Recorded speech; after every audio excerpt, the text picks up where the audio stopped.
I was the one who organized my husband's promotion party. Knowing I had already scheduled his arrest, let that sit with you for a second. The invitations were my idea. Thick cardstock, gold lettering, a rooftop venue in River North, Chicago. The kind of place where glass walls reflect the skyline like a promise. The kind of place where success looks clean, effortless, deserved. Daniel loved places like that. Places where people watched him. Places where people believed him. I made sure everything was perfect. The guest list included board members, investors, senior executives from Apexion Technologies, even a few media contacts. Enough eyes in the room to turn a promotion into a spectacle. Or a collapse. I stood in front of the mirror that evening, smoothing down the front of a navy dress Daniel once said made me look appropriate for corporate events. Not beautiful, not unforgettable, appropriate.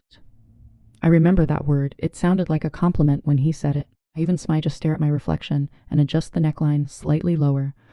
My hands do not shake. That's the part that surprises me. 6 years of marriage, 6 years of shared dinners, shared decisions, shared silence. From the outside, we looked stable. A polished couple in a polished city. He was rising fast at Apexion. I stayed quiet. Supportive, predictable. Save, that was the version of me he preferred. What Daniel never understood was this. Silence does not mean absence. It means observation. And I have been observing for a long time. The late nights started about a year ago at first when they came with explanations. Deadlines. Clients and emergency strategy calls. He would walk in smelling like expensive cologne that was not his. Loosen his tie. And kiss my forehead like a routine he had memorized. Then came the phone, always face down, always within reach. He started stepping out onto the balcony to take calls, short ones, quiet ones, his voice dropping half an octave like he was speaking a different language. I noticed. Of course I noticed. Do you think women like me build careers in finance without noticing patterns? But I said nothing, not because I was afraid, because I was waiting. The real shift came 3 months ago. Daniel stopped pretending. He began correcting me in public. Small things at first, the way I described my work, the way I dressed. The way I spoke to his colleagues. Once at a company dinner, he laughed lightly and said, "Naomi is more comfortable behind the scenes." Behind the scenes, like I was part of the background, like I was something to manage, not someone to respect. I smiled that night, even laughed, but something cold settled into place inside me. 2 weeks later, I found the email. It was not hidden well. That is the thing about people who think they are winning. They get careless, overconfident. Sloppy in the quiet detail subject line. Confirmed for Saturday. Sender Victoria Sloan, Senior Vice President, the woman who had final say over Daniel's promotion. I opened it. There were no business terms, no strategy, no numbers, just a reservation confirmation, a suite, a weekend. 2 names and hers. I did not cry. I did not confront him. I did not even close the laptop right away. I just sat there, rereading it, feeling something shift inside my chest. Not break, not shatter Ollie. Because in that moment, everything made sense. The late nights, the sudden confidence, the way he had already started acting like someone who had won something. He thought the promotion was his reward. He was wrong. It was his stage. And I was the one who built it, so instead of asking questions, I sent out invitations. Tell me something. If you knew your partner's success was built on lies, would you expose them quietly? Or would you make sure the whole room was watching? The next morning I made him coffee, same mug, same amount of sugar, same quiet kitchen, with sunlight spilling across the counter like nothing had changed. Daniel walked in, phone already in his hand, scrolling. He did not look at me right away. He never did anymore. "Big day coming up," he said casually, grabbing the mug. I nodded. "You deserve it." The words came out smooth, practiced, harmless. He smiled. That almost made me laugh. Because for the first time in 6 years, I was not speaking as his wife. I was speaking as a witness, and witnesses do not interfere. They observe, they document, they wait. That afternoon, I began my audit. Not emotional, not impulsive. Clinical. I sat at my desk, opened my laptop, and pulled up every shared account we had ever used. Joint expenses, investment transfers, reimbursements, corporate-linked payments Daniel had access to through Apexion. Porbals reveal themselves if you know where to look. And I always know where to look. At first, it was small, a dinner here. A hotel charge there, nothing unusual for someone in his position. Business travel kind at meetings, executive lifestyle. Then I widened the time frame. 3 months, 6 months, a year. That is when the noise turned into structure. There it was, recurring payments routed through a vendor account tied to a Pection. Clean on the surface, categorized under client development, approved internally. But the destinations told a different story. Boutique hotels, private dining reservations, luxury retail purchases that had nothing to do with clients, and then I saw her name, not directly, but close enough. Victoria Sloan did not need to sign receipts. She did not need to leave obvious traces. People at her level rarely do, but proximity leaves fingerprints. And Daniel had been sloppy. Every charge lined up with her travel schedule. Same cities, same dates, same nights. It was almost elegant, if you ignored the stupidity. I leaned back in my chair and stared at the screen, not angry, not yet, just precise. This was not just an affair. This was fraud, company funds, misuse of authority, manipulation of expense channels. And suddenly, this was not about betrayal. It was about leverage. That night, Daniel came home late again. I heard his key in the door at 11:47 p.m. Exactly. He always rounded the hour, but never quite reached it. A small lie wrapped in a habit. He stepped inside, loosened his tie, and walked straight to the kitchen. "Still up?" he asked, glancing at me on the couch. "I had work," I said. He nodded like that explained everything. It always did for him. He poured himself water, drank half of it, then set the glass down a little too hard, a faint tremor barely noticeable unless you were looking for it. "Big week," he said. "A lot riding on this." I tilted my head slightly. "You seem confident." He smiled again, that same controlled expression. "I have put in the work." "Yes," I thought. "You have. Just not the kind that earns respect." When he leaned down to kiss me goodnight, I did not pull away. I let him. I let him play his part, because I had already stepped out of mine. The next step required precision. Emotion ruins timing, and timing was everything. I requested a meeting with Mark Feldman the following morning, HR director. Careful man, measured, the kind who spoke in neutral tones even when the building was on fire. We met in a quiet conference room at Apexion, glass walls, frosted edges, privacy disguised as transparency. He greeted me politely, though I could see the question in his eyes. Spouses did not usually request meetings like this. "I will get straight to the point," I said, placing a folder on the table. He did not touch it, not yet. "I believe there has been a misuse of company funds tied to Daniel Hayes." That got his attention, not shock. "Concern controlled, professional. Those are serious implications," he said carefully. "I am aware." I slid the folder toward him. Inside, printed transactions. Highlighted patterns, cross-referenced travel data, clean, structured, undeniable. He opened it slowly. Ride paused, turned a page, then another. Silence stretched across the room. When he finally looked up, his expression had changed. "Where did you get this?" he asked. "I built it." That was all I gave him, because that was all he needed. By the time I left that room, the machine had started moving. Not loudly, not publicly, but internally. And internal movements are the ones that matter. That afternoon, I sent one more email, short direct, to Angela Brooks' board member subject line. Confidential. Financial irregularities. Immediate review recommended. No emotion. Just data. Attachments included. Then I closed my laptop. For the first time since I found that email, I allowed myself a breath. Slow, measured, controlled. That night, Daniel wrapped his arm around me in bed. Warm, familiar, almost convincing. "After this week," he murmured, "things are going to change for us." I stared into the dark. Yes, I thought they are. Just not the way you expect. By the time he fell asleep beside me, AB already had enough to destroy him. And the worst part? I had not even used everything yet. The first thing I did was book the venue, rooftop, river north, full to sailing glass, a view that made people feel important just standing in it, the kind of place where ambition looked justified. Daniel did not even question it. "Wow," he said when I showed him the confirmation email. "This is a lot." I tilted my head slightly. "You worked for this." He smiled, that same smile, controlled, grateful on the surface, calculated underneath. He kissed my cheek. "Thank you," he said. I nodded. Of course, from that point on, I became the perfect wife again, supportive, attentive. I asked about his meetings. I listened when he talked about strategy. I even laughed at the right moments when he made jokes that were not funny. Do you know how easy it is to fake warmth when you no longer feel anything? It is effortless. The guest list was strategic, not just impressive. Precise. Angela Brooks confirmed within hours. That told me everything I needed to know. The board was already paying attention.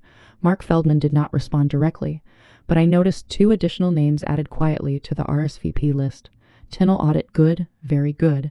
I did not need confirmation. Silence from people like that is confirmation. 3 days before the event, Daniel started getting nervous. Not visibly, but I could see it in the way he adjusted his cuffs more often, the way he checked his phone twice before replying, the way his voice sharpened slightly when he talked about timing. He thought it was pressure. He thought it was anticipation. He had no idea it was instinct. The body always knows before the mind catches up. That night, he stood behind me while I was reviewing catering details on my laptop. His hands rested lightly on my shoulders, familiar, possessive. "You really went all out," he said softly. I kept my eyes on the screen. "It matters." "It does," he agreed. "This is a big moment." "Yes, it is." I finalized the schedule the next morning, 7 p.m. Guest arrival 7:45 p.m. Opening remarks 8 p.m. Daniel's speech 8:05 p.m. Collapse, I did not write that last part down, but it was there. The technical setup was the most delicate part. Apexion's events always used an internal presentation system, secure, controlled, centralized, predictable, which made it vulnerable. I requested access under the pretense of coordinating Daniel's speech visuals. No one questioned it. Why would they? I was the supportive spouse organizing the event, invisible. That has always been my advantage. I uploaded 2 files. The first was exactly what Daniel expected: polished slides, growth metrics, clean projections, a narrative of success. The second file was buried deeper, renamed, routed to override the primary feed at exactly 8:05 p.m. I tested it once, then deleted the test logs, cleaned the footage itself, took time to assemble meme trails, expense reports, HODL confirmations, screenshots. But the most powerful piece was the audio, Daniel's voice, loving, careless. "I told you. It is handled," he said in one recording. "No one checks these accounts closely." A pause, then Victoria's voice, low and amused. "They will when you are sitting in that office." He laughed again. "I will already be untouchable by then." I replayed that part twice, untouchable. That word again. The night before the party, Daniel brought home a bottle of champagne. "Pre-celebration," he said, placing it on the counter. I raised an eyebrow. "Confident?" He smirked. "Prepared." I studied his face for a second longer than usual. He looked proud, almost relieved, like a man who believed he had secured his future. We sat on the couch with 2 glasses between us. He talked about what came next, new responsibilities, bigger decisions, a different level of influence. "And us," he added, glancing at me. "This changes things for us, too." I swirled the champagne in my glass slowly. "How?" I asked. He hesitated. Just for a second, then smiled again. "We step up, different circles, different expectations." There it was, translation. I would need to become someone else, or disappear. "I understand," I said calmly, and I did, completely. Later that night, he reached for me in bed. Familiar, automatic, I let him. Again, not because I wanted to, because it made him comfortable. And comfortable men do not look for exits. The morning of the event, Chicago woke up sharp and bright. Cold air, clear sky, the kind of day that makes everything feel precise. I stood by the window, watching the city move below me, cars, people, motion. All of it predictable. All of it heading somewhere. Daniel adjusted his tie behind me. "Tonight is going to be big," he said. I met his eyes in the reflection. "Yes," I replied, "it is." At 6:45 p.m., the venue lights came on, soft gold across glass and steel. Staff moved quickly, efficient guests began arriving. Louder handshakes, polished conversations. The room filled exactly the way I designed it to. Every piece in place, every witness accounted for. Daniel stood near the center, greeting people, confident, relaxed, winning. He caught my eye from across the room and lifted his glass slightly. A silent thank you, a silent assumption. I smiled back just enough, because at that exact moment, everything was already in motion. By 7:58 p.m., the room was full. Glass in hand, smiles everywhere. Conversations layered over soft music. The city stretched behind us, glowing like something that could be owned. Daniel stood near the center, exactly where he liked to be. Angela Brooks was there, watching, still, measured. Mark Feldman stood near the back, speaking quietly with 2 men I recognized immediately. Tinnell audit. Good, everything was exactly where it needed to be. At 8 p.m., the room settled. Apexion's interim director stepped forward, gave a brief introduction, then turned toward Daniel with a practiced smile. "Tonight, we recognize leadership, vision, and integrity." Integrity, I almost smiled. "Please join me in congratulating Daniel Hayes on his promotion." Applause broke out, clean, loud, immediate. Daniel stepped forward, adjusting his jacket slightly, soaking it in. This was his moment, his stage, the one I built for him. He took the microphone. "Thank you," he began, voice steady, confident. He spoke about growth, about long hours, about sacrifice. He spoke about loyalty, a trust, about earning every step. I watched him from across the room. Every word landed perfectly, every lie polished into something believable. People nodded, smiled, impressed. Of course they were. He had been rehearsing this version of himself for years. And none of this would have been possible, he continued, glancing toward me, without the support of my wife, Naomi. A few people turned to look at me, warm smiles, polite admiration. I lifted my glass slightly, acknowledged, contained. Invisible. Just like he preferred. He finished to applause. Louder this time. Stronger, final. Then I set my glass down and walked forward, flat.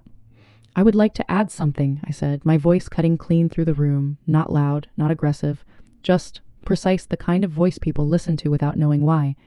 Daniel looked at me, surprised, not alarmed. Not yet. I stepped beside him, close enough to feel the heat from his body, close enough to see the shift in his eyes. Naomi, he said quietly, forcing a small smile. We did not. I know, I replied softly. Then I turned to the room. For those of you who do not know me, I said, I am Naomi Hayes. A pause measured. I also happen to hold 18% of Apexion Technologies through a private trust. Silence, not confusion. Shock subtle, immediate. Angela did not move. Mark did not blink. Daniel froze. I believe, I continued calmly, that before we celebrate leadership, we should review what that leadership actually looks like. I reached into my clutch, pressed the remote. The screen behind us flickered.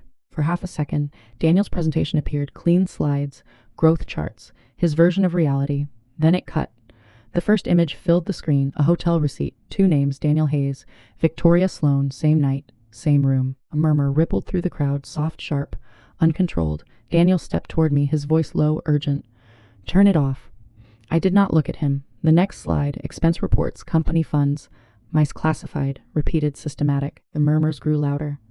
People shifting, whispering, recalculating. Then the audio played, his voice clear, unfiltered.